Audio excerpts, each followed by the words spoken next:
We're here in Nashville, Tennessee for NashvilleGrooves.com, and I am with Matt Parsons, who's over here all the way from Liverpool, England.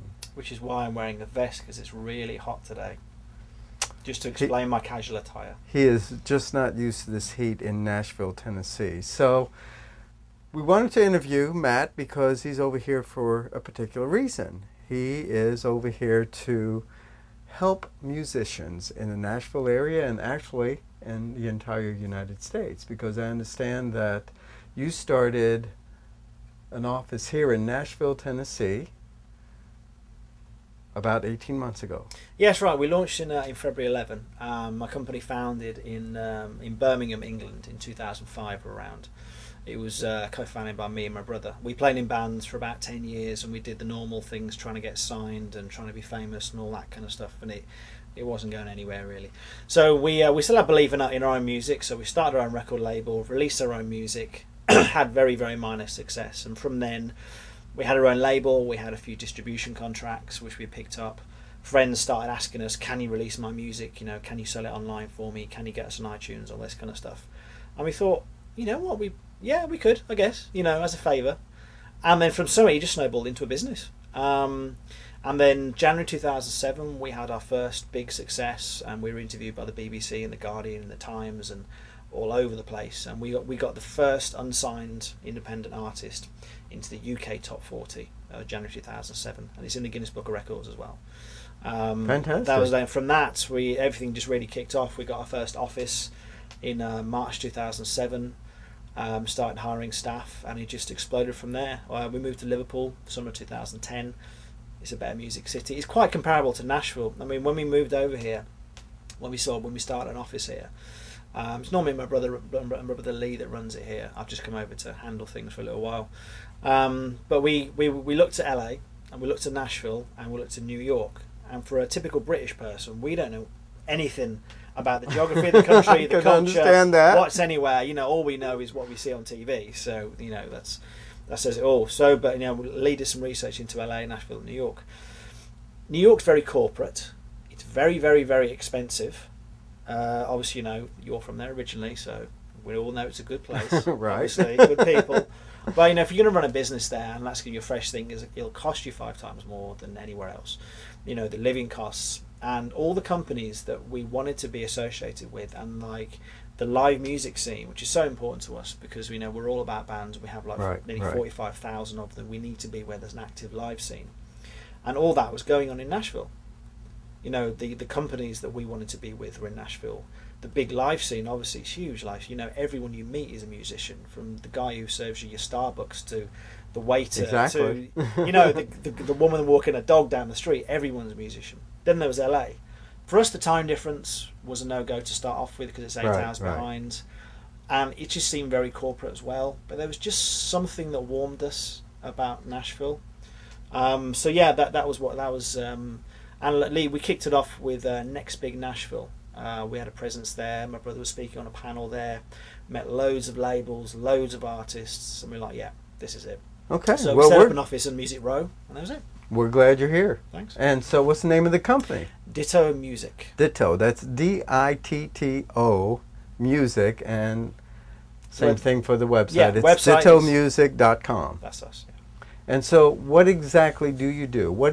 How do you help musicians? How do you help people that want to promote themselves and basically sell their music, sell their compositions, be able to perform in front of live audiences, and of course sell their music? That's what it's all about. I mean, for us, what we do is we distribute music online for artists. So like the normal stuff like iTunes, Rhapsody, Amazon, Audio, Spotify, all those big stores, loads of dance stores, hip hop stores. We do in between 3 and 5 times more than any of our close competitors, because we know the artists want to be on a lot of different stores as well. So we do all that stuff. So we help artists to sell online because stores aren't willing to deal directly with bands. So we act as the middlemen. When the artists come together, they are a mighty force, and we kind of coordinate that. And we also do record label services for bands. So some of that stuff is we'll register them for the charts in various countries.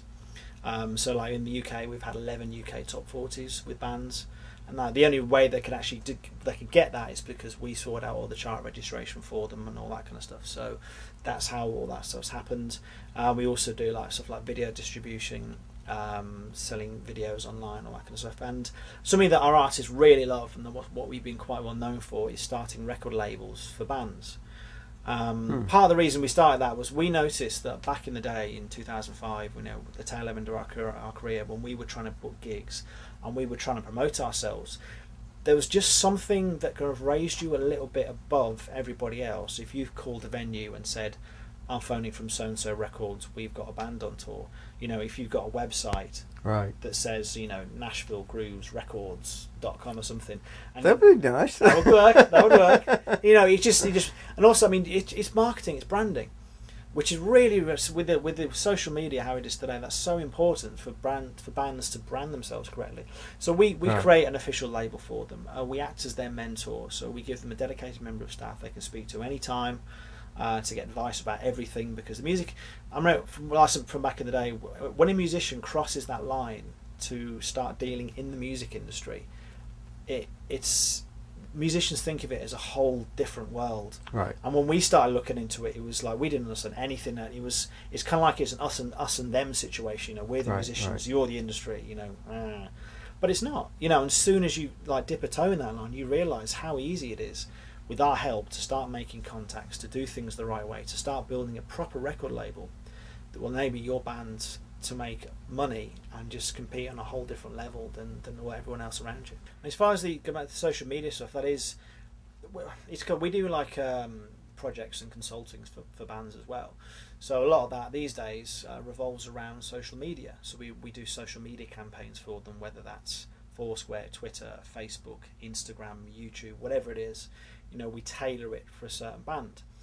So, I mean, within that, like, as we were speaking about before earlier, is that some bands, this is just because bands aren't trained in this stuff. Sure. I mean, we weren't as musicians. I played in a band for 10 years, and I didn't know anything at all, and I was obnoxious as the next guy, so they're not trained this thing, but we just help them out and guide them in the best way to do that. For instance, like the rookie mistake is always on a band's Twitter, it'll be buy my music, buy my music, buy my music, and you can only be shouted at so many times. That's not engaging. Right. It's not engaging. Right. It's so it's all about social currency. It's all about giving, receiving. It's all about getting people involved and building what is generally known as a tribe. It's a group of dedicated followers. Like country music is a perfect example of this.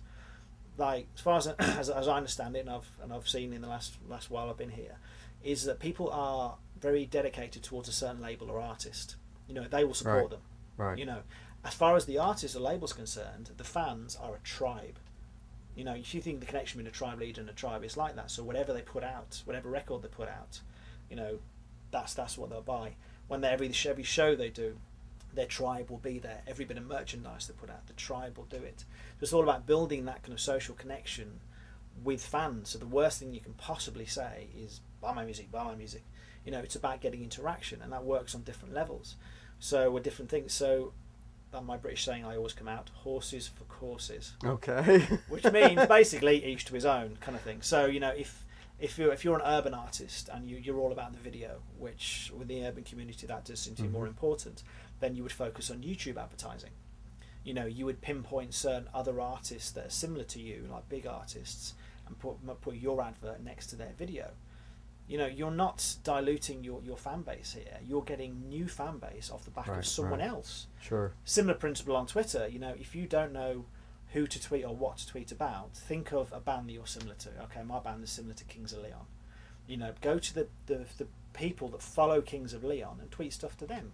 You love Kings of Leon. Right. How do you feel about this one? If you can see on Twitter where everyone lives, because it'll say, oh yeah, you're in Nashville. Yeah, we sound like Kings of Leon. We're playing this. We're playing at Red Rooster, or we're playing in Tootsie's. We're playing at a venue downtown or something. Come along and see us. And the social currency as well. Come down and see us, and we'll give you a free beer or something. It's. Hey, that's a good one. It is. It sounds stupid, but this stuff works. And I think there's a sales funnel. Right. Social media is part of that funnel Because at the end of the day, a musician needs to make money at some point, otherwise he can't keep going. Right, right. So the sales funnel is this long. It's not this long, which is buy my music. It's so many other things as well. We're talking about, you needs to be getting on radio, getting your social media correct, need to be playing shows. If you're amazing on Twitter and you're not playing any gigs, it's not going to work. So we're just glad to have you here so that we can get more music published and promoted and distributed, and we're glad for this time that we had to interview you as well. Cool. And visit NashvilleGrooves.com, but also visit DittoMusic.com. DittoMusic.com.